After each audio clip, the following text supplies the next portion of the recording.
오늘 본문의 말씀을 보게 되면 모세의 뒤를 이어서 여호수아가 이스라엘 공동체, 이 출애굽 공동체를 이끄는 리더, 지도자가 되어집니다. 그때 여호수아는 큰 두려움 속에, 불안 속에 빠져들게 되었습니다. 그때 하나님 아버지께서 찾아오셔서 하신 말씀이 너는 두려워하지 말고 강하고 담대하라, 내가 너와 함께 함이라는 말씀을 주고 있습니다. 여러분, 여호수아의 두려움은 어디서 온 것일까요? 그것은 자기의 한계, 자기의 현실, 자기의 위치를 알았기 때문입니다. 사람은 자기가 얼마나 허약한 토대 위에 서 있는지를 잘 압니다. 남들은 멋있다, 훌륭하다, 대단하다라고 말하지만 사실 자신은 자기의 꼬라지를 잘 알거든요. 자기가 얼마나 실수 많고 형편없는지 잘 알거든요. 얼마나 끈기 없고 어리숙하고 엉뚱한지 잘 알거든요. 그렇기 때문에 자신의 위치, 자기 한계를 알기 때문에 지금 여호수아는 두려움 속에 빠져들었던 것입니다. 누가 내가 형편없는 것을 알까 싶어서, 나의 연약한 부분을 알아차릴까 싶어서, 내 약점을 알까 싶어가지고 전전긍긍하며 사는 것이 우리 인생이라는 것입니다. 2021년도 불안장애 환자 수가 86만 5천 명이 넘어섰다고 합니다. 2017년도에 비해서 32.3%가 늘어났대요. 그러니까 여러분, 우리가 지금 얼마나 안전장치가 잘 되어져 있는 세상을 살아가고 있습니까? 건물마다 소화기가 배치되어 있고, 자동차는 얼마나 안전장치가 첨단으로 구비되어 있습니까? 또 우리가 조금만 아파도 병원 가면 웬만한 건 다 치료하잖아요. 웬만한 암도 이제는 치료하는 그런 시대를 맞이했고, 또 예방까지 합니다. 또 우리 아이들 얼마나 주사를 많이 맞춰놨어요. 그런 세상을 우리가 살아가고 있습니다만, 불안과 두려움에 더 떨고 그렇게 살아가고 있다는 것입니다. 여러분, 이 불안감, 두려움은 어디서 오는 것일까요? 그 이유는 믿음 없음, 확신 없음에서 오는 것입니다. 누구든 자기 위치에 대한 확신이 없습니다. 누구든 자기 존재에 대한 확신이 없이 살아가고 있습니다. 지금의 상황이나 형편이 더 나아질런지 알 길이 없기 때문입니다. 지금 이런 이 성공을 내일까지 이어갈 수 있을까 하는 확신이 없기 때문입니다. 어제의 성공이 오늘의 성공이 된다는 보장이 없고, 오늘의 성공이 내일의 성공이 된다는 보장이 없기 때문입니다. 나는 그런 대로 잘 살아왔는데 내 아들, 내 딸은 잘 살아낼 수 있을까 하는 확신이 없기 때문입니다. 그래서 불안한 것입니다. 그래서 어떤 분야든 우리는 레슨을 받아야지 잘 살아갈 수 있게 됩니다. 자기 삶을 잘 운영할 수 있게 되어져요. 다시 말하면 불안과 두려움도 하나님께 레슨을 받아야 한다는, 훈련을 받아야만 됩니다. 저 망망대해 저 깊은 바다와 강도 건너기 위해서는 수영하는 법을 레슨을 받아야 됩니다. 그렇지 않고 그냥 나 건강하다고 뛰어들었다가는 그냥 빠져버려요. 그것처럼 불안과 두려움도 다룰 수 있는, 그걸 극복할 수 있는 레슨, 훈련이 필요하다는 것입니다. 오늘 하나님의 레슨은 무엇입니까? 가르침은 바로 이것입니다. 상황이나 형편에 집중하지 말고 하나님께 집중하라는 것입니다. 한번 따라해 보십시오. 하나님께 집중하라. 하나님께 집중하라. 이것이 하나님 아버지께서 우리에게 알려주시는 레슨이에요. 가르침이라는 것입니다. 우리 어떤 문제가 발생하면 그 문제에 압도당해버리고 그 문제에 시선을 뗄 수가 없습니다. 그 문제에 장악당해버려요. 그런데 주님께서 말씀하기를 뭐라고 말씀하십니까? 눈을 들어 주를 보라. 눈을 들어 주를 보라. 지금 이 문제를 벗어날 수 없고 눈을 뗄 수가 없는데, 그럼에도 불구하고 그것을 놓고 눈을 들어 주를 보라는 겁니다. 이것을 할 수 있느냐, 할 수 없느냐가 관건이라는 것입니다. 여러분, 사람들은 누구든지 자기 위치 때문에 무너집니다. 상처받습니다. 건강의 위치 때문에 상처받습니다. 미모의 위치 때문에 상처받습니다. 여러분, 동창회 가도 이런 미모의 서열이 있잖아요. 첫째, 둘째, 나는 항상 끝자리. 건강의 위치도 있습니다. 오랜만에 만났는데 한 친구는 산도 올라갔다 내가 뛰어갔다 올 정도로 튼튼한 친구가 있지만 나는 조금만 빨리 그래도 숨이 차가지고 따라갈 수가 없어요. 이 건강의 위치가 있는 거예요. 또 인간관계의 위치도 있습니다. 우리가 어디에 가서 만나면 항상 중심에서 대화를 주도하고 관심의 대상이 되는 사람이 있어요. 근데 나는 아무도 관심을 가져주지도 않고 말을 걸어오지도 않아요. 그래서 그림자처럼 배경만 됐다가 오는 거예요. 그것 때문에 상처받고 아픔을 경험하게 됩니다. 이렇게 사람은 나쁘면 나쁜 위치 때문에 무너지고, 또 어떤 사람은 그 위치가 너무 좋은 것 때문에 교만하다가 자만하다가 무너져 버리는 그런 일들을 우리가 보게 되는 것입니다. 근데 오늘 주님께서 주시는 가르침은 그런 것 보지 말고 주를 보라. 눈을 들어 하나님을 보는 것, 그것이 바로 해결책이라고 지금 우리에게 말씀해 주고 계시는 것입니다. 그렇다면 오늘 주님께서 오늘 본문을 통하여 주시는 두려움과 불안을 극복하는 그 가르침은 무엇일까요? 첫 번째는 하나님께서 나와 함께 하신다는 것을 믿는 것입니다. 한번 따라해 보십시오. 하나님께서 나와 함께 하신다. 하나님께서 나와 함께 하신다. 오늘 요수아 1장 9절 말씀을 보면 이렇게 말씀하죠. 내가 내게 명령한 것이 아니냐. 강하고 담대하라. 두려워하지 말며 놀라지 말라. 내가 어디로 가든지 내 하나님 여호와가 너와 함께 하느니라 하시니라. 여호와 하나님께서 함께 하신다.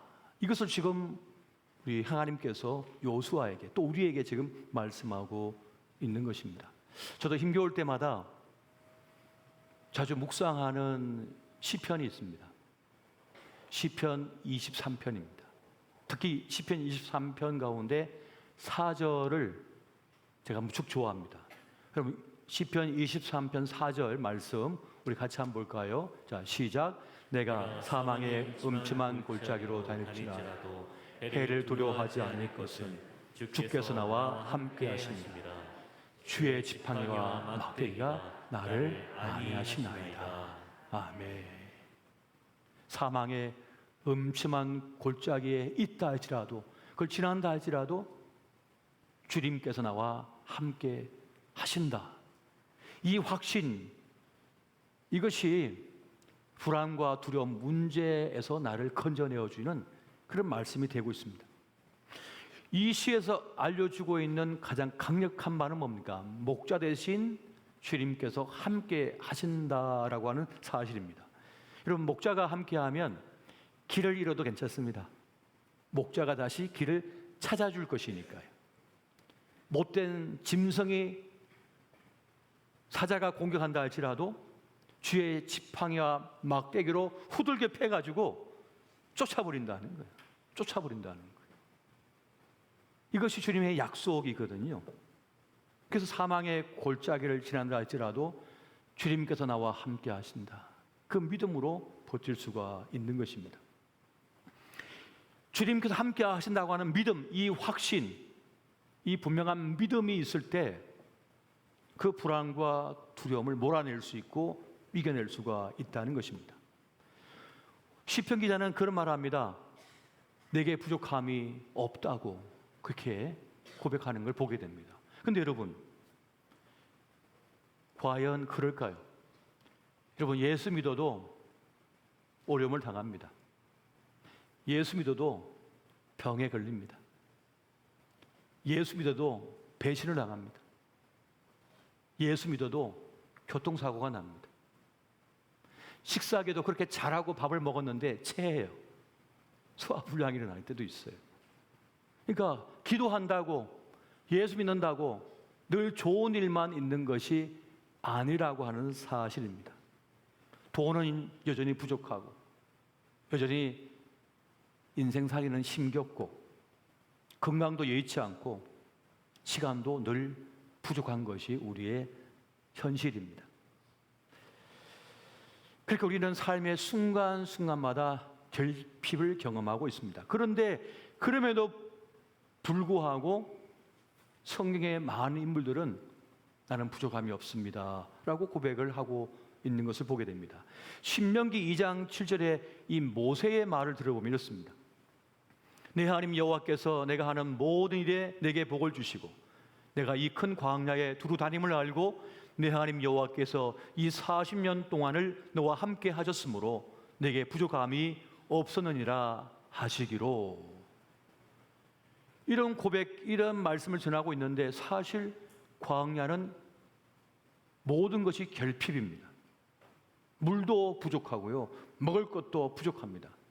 그래서 그 출애굽 공동체 이스라엘 백성들이 우리가 애굽에서는 그 가마솥에다가 고기를 쪄가지고 삶아가지고 이렇게 마음껏 먹었는데, 부추를 넣어서 이렇게 맛있게 먹었는데 지금 우리는 뭘 먹나 하면서 불평했던 것을 보게 됩니다. 그런데도 모세는 부족함이 없다고 지금 말을 하고 있는 것입니다. 여러분, 인간적인 관점과 욕망의 관점에 보면 모든 것이 부족합니다. 모든 것이 결핍이에요. 여러분, 최고의 기업의 총수가 되어도 여전히 부족함을 느낍니다. 여전히 힘겨워요, 세상에. 최고 권력자가 되어서 정상의 자리에 올라 있어도 늘 결핍투성입니다. 왜 국민들은 날 지지해 주지 않나? 왜 지지율이 좀 떨어지나? 늘 결핍투성이에요.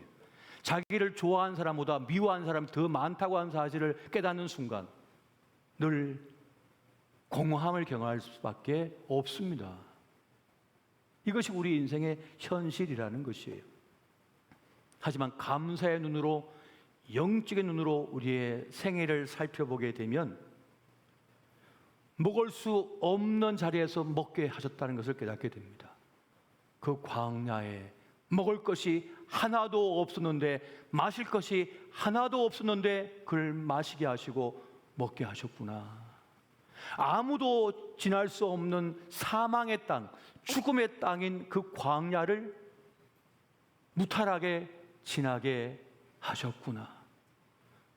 도무지 살 길이 없었던 그 애굽에서 수대를 거쳐서 종으로 살다, 노예로 살다 죽어야 되는데 기적과 같은 역사를 행하셔서 출애굽을 시켜서 누구도 건널 수 없던 홍해를 갈라서 지나게 하시고, 광야길을 지나게 하셔서 요단강을 건너 여리고를 뚫고 가나안 복지로 향하게 하셨구나 하는 사실을 깨닫는 순간 감사할 수밖에 없다는 것입니다.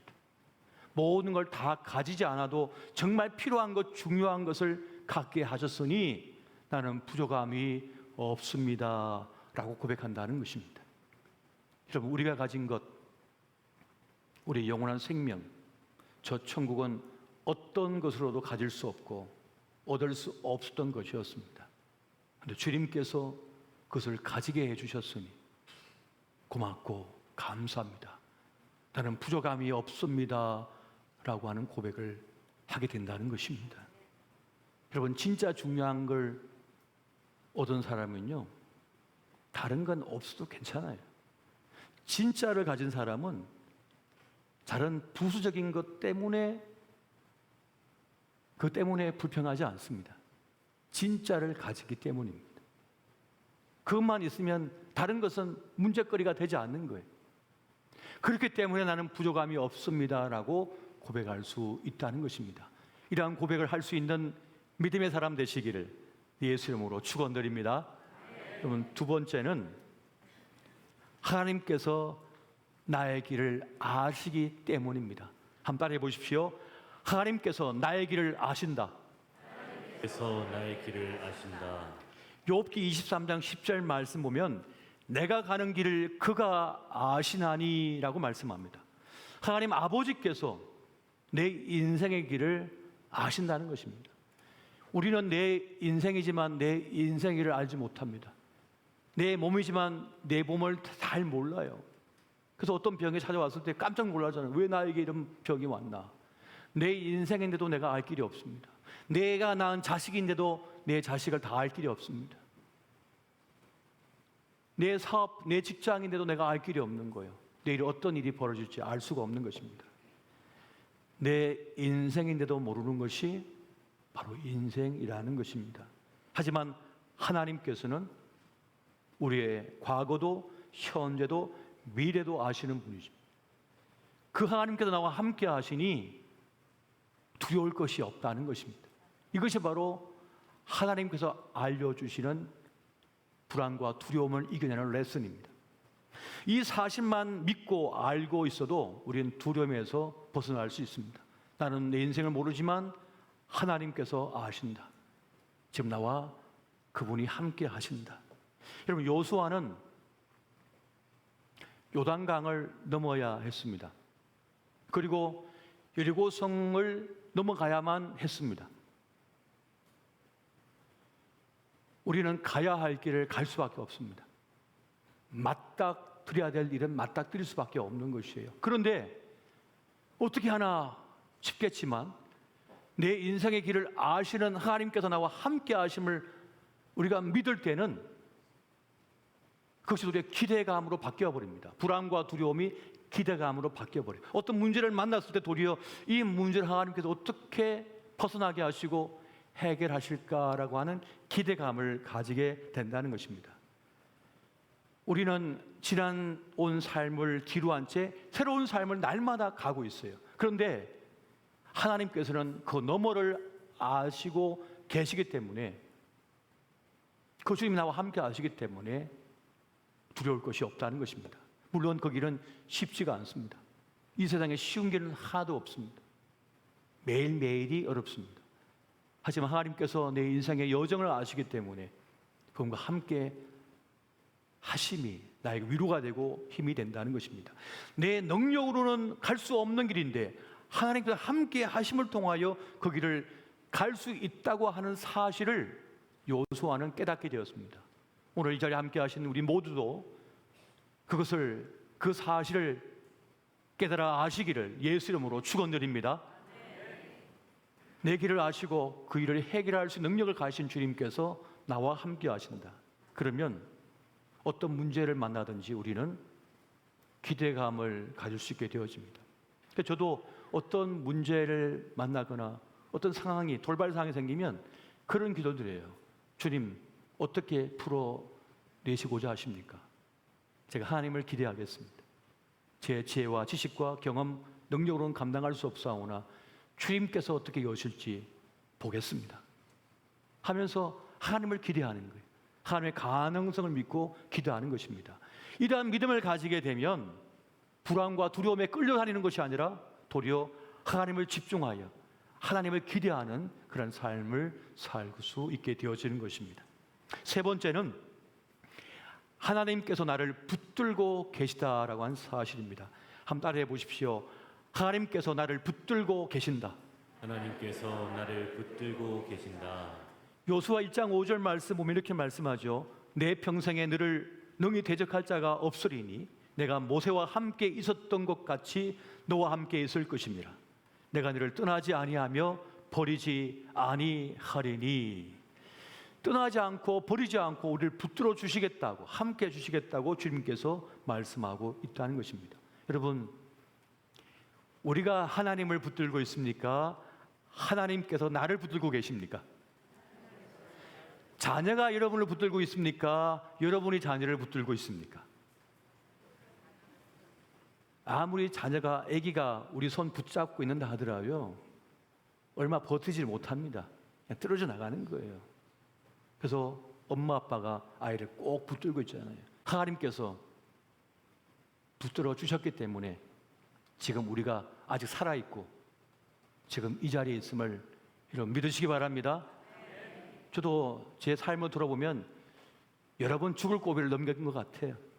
훈련 받다가도 그렇고 자동차 운전을 하다가도 그랬고 또 어렸을 때 수영하다가 그랬고 여러 번 건짐을 받았어요. 그것처럼 조속으로 바뀌는 우리의 마음, 이 믿음의 수준 가지고는 우리가 지금 이 자리에 있을 수가 없습니다. 하나님께서 붙들어 주시고 함께하여 주셨기 때문이었습니다. 여러분, 사라에게 쫓겨난 하갈은 어린 아이 이스마엘과 함께 있으면서 이제 끝났다. 받아든 떡자루는 이제 떡이 다 떨어졌고 물통의 물도 이제 바닥에 났습니다. 아이의 입이 타들어갑니다. 시뻘겋게 타들어간 아이는 고통 속에 죽어가고 있습니다. 그걸 차마 볼 수 없었던 이 어미 하갈은 저기 멀리 떨어져서 눈물을 흘리며 통곡하며 아이의 죽음을 바라보고 있습니다. 그때 하나님의 사자가 찾아옵니다. 그리고 말씀합니다. 이전에 약속하셨던 하나님께서 이 아이에게 한 민족을 이루게 하시고 또 이제 그 족속을 번성케 할 것이라 하면서 셈을 발견하게 하고 그 셈을 중심으로 하여 이스마엘의 족속이 세워지게 되는 것을 보게 됩니다. 하나님께서 버림받은 여인 그 하갈과 이스마엘에게도 그 인생의 몫을 주셨고 그 몫을 누릴 수 있도록 붙잡아 주셨다는 거예요. 버티게 해주셨다는 것입니다. 이것이 하나님의 은혜임을 여러분 믿으시기 바랍니다. 하나님은 우리 각자에게 인생의 몫을 주셨고 그 인생의 몫을 누릴 수 있도록 붙들고 계십니다. 할렐루야. 이것이 하나님의 놀라우신 은혜인 것입니다. 그래서 이것을 경험한 하갈은 엘로이라고 말하죠. 나를 보시는 하나님, 나를 지켜보시는 하나님이 계시다. 어디를 둘러봐도 희망의 불빛 하나 없는 그 캄캄한 어둠 속에 있는 우리 마음 속에 주님께서 불을 밝혀주시는 것, 불을 밝혀주셔서 살 길을 열어주신다는 것입니다. 우리 눈에 보이진 않아도 하나님께서 우리 곁에 계셔서 돌보고 계시는 것입니다. 여러분, 악한 일, 안 좋은 일이 찾아올 때가 있어요. 그런데 주님께서는 그것을 새롭게 빚어서 악이라도 선을 바꾸어내시는 역사를 행한다고 약속해 주셨습니다. 로마서 8장 28절에 우리가 알거니와 하나님을 사랑하는 자, 곧 그의 뜻대로 부르심을 입은 자들에게는 모든 것이 합력하여 선을 이루느니라. 원문에 들어가면 주님께서 빚어내신다라고 말씀합니다. 어그러지고 엉켜져 있는 그것을 주님께서 만지셔가지고 새롭게 더 멋진 것으로 만들어내신 은혜가 있다는 것입니다. 여러분, 말씀을 읽습니다. 오늘 주님께서 요수아에게 또 우리에게 주시는 중요한 메시지가 있어요. 그것은 우리와 함께 하시고 또 우리를 아시고 또 우리를 붙들어 주실 뿐만 아니라 우리에게 한 가지 중요한 것을 말씀해 주셨습니다. 그것은 하나님의 말씀을 붙들고 살아야 된다는 것입니다. 여러분, 요수아 1장 8절 말씀을 같이 한번 보겠습니다. 자, 시작. 이 율법책을 내 입에서 떠나지 말게 하며 주야로 그것을 묵상하여 그 안에 기록된 대로 다 지켜야 하라. 그리하면 내 길이 평탄하게 될 것이며 내가 형통하리라. 아멘. 하나님은 말씀을 통하여 우리에게 힘을 불어 넣어 주십니다.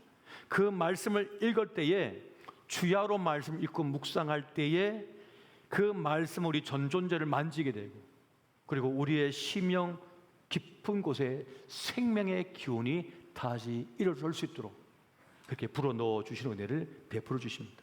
하나님은 말씀을 통하여 우리를 건져내어 주시고 그 말씀을 통하여 우리를 새롭게 바꾸어 주십니다. 우리 영혼이 회복을 얻게 되고 상처가 치유되어지며 우리에게 새로운 마음가짐을 갖게 만들어 줍니다. 그런 말이 있습니다. 인간은 언어적 존재이기 때문에 내가 지금 듣고 있는 그 말이 나에게 운명이 된다.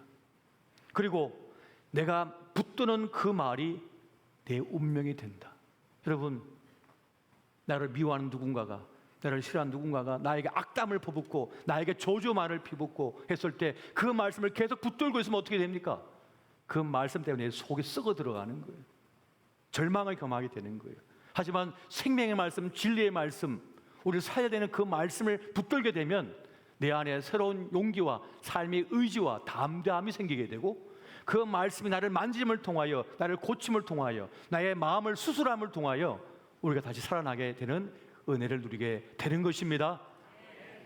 그러므로 여러분, 이 무더운 여름 날씨 속에서 있지만 말씀을 붙드시고 나와 함께 하시는 하나님 믿고 나아가시기를 예수 이름으로 축원드립니다.